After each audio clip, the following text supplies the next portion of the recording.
Shalom, selamat pagi Bapak-bapak, Ibu-ibu, dan saudara-saudara. Kita bertemu lagi di dalam acara Embun Sorgawi. Sebelumnya merenungkan firman Tuhan, mari kita berdoa dulu.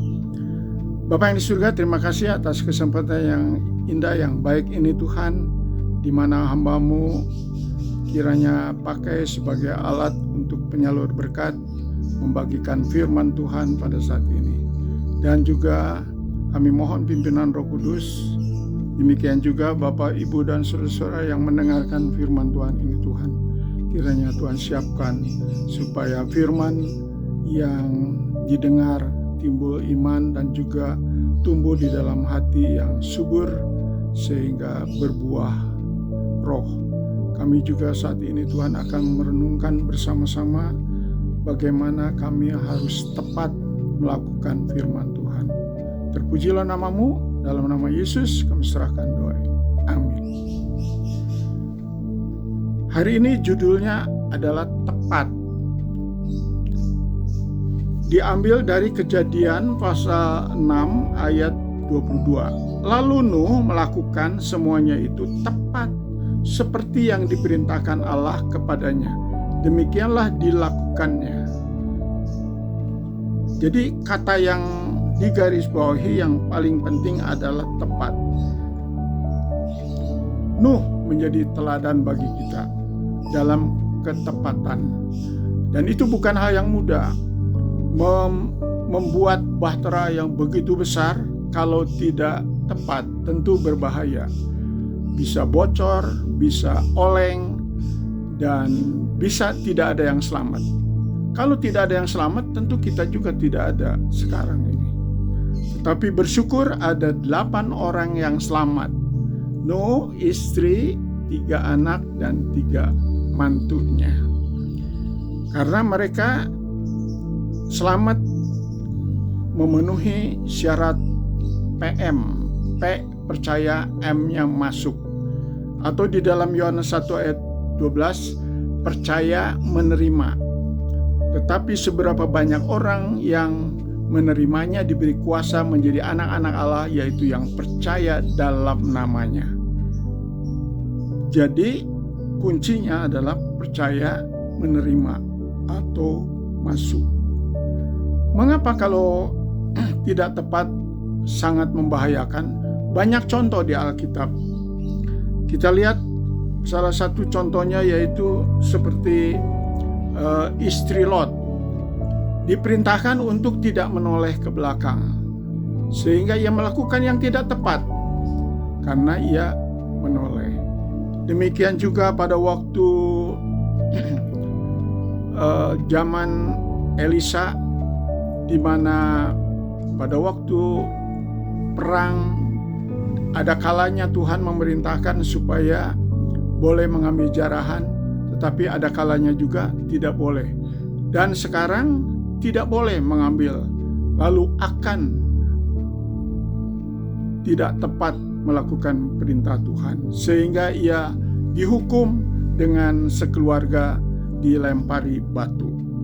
Demikian juga prihatin juga ada seorang nabi yang disuruh pergi dan dikatakan tidak boleh mampir. Ia tidak tepat melakukan firman-Nya karena dia mampir.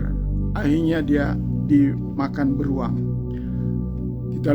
Kita juga ingat akan Nabi Musa pada waktu tongkatnya disuruh menyentuh tetapi memukul, dan akhirnya ia tidak boleh masuk ke tanah perjanjian.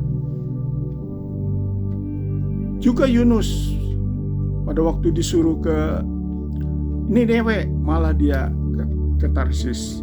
Nah, itulah contoh-contoh yang membahayakan hidup kita juga. Belum lama ada pertemuan para hamba Tuhan. Saya didukung oleh seorang teman untuk menegur yang tidak tepat waktu untuk datang. Saya bersyukur pada waktu saya menjadi karyawan baik di satu perusahaan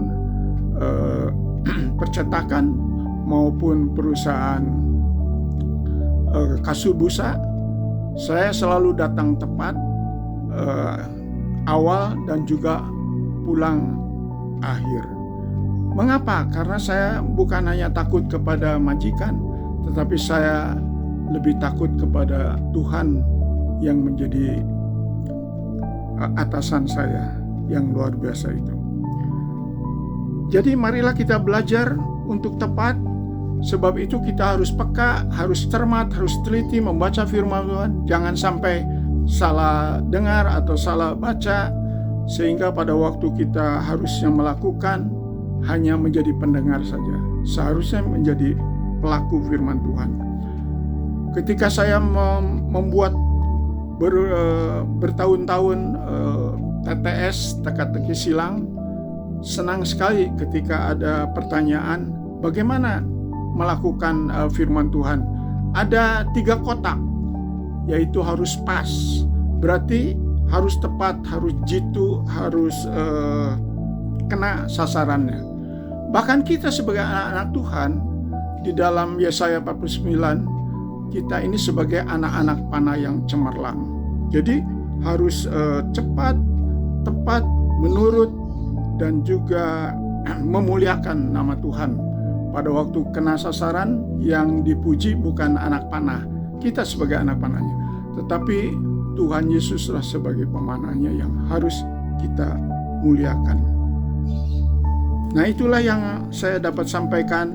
Marilah kita belajar tepat waktu, tepat janji, dan tepat untuk melakukan firman Tuhan. Jangan sampai meleset, dan sudah banyak contohnya membahayakan hidup kita.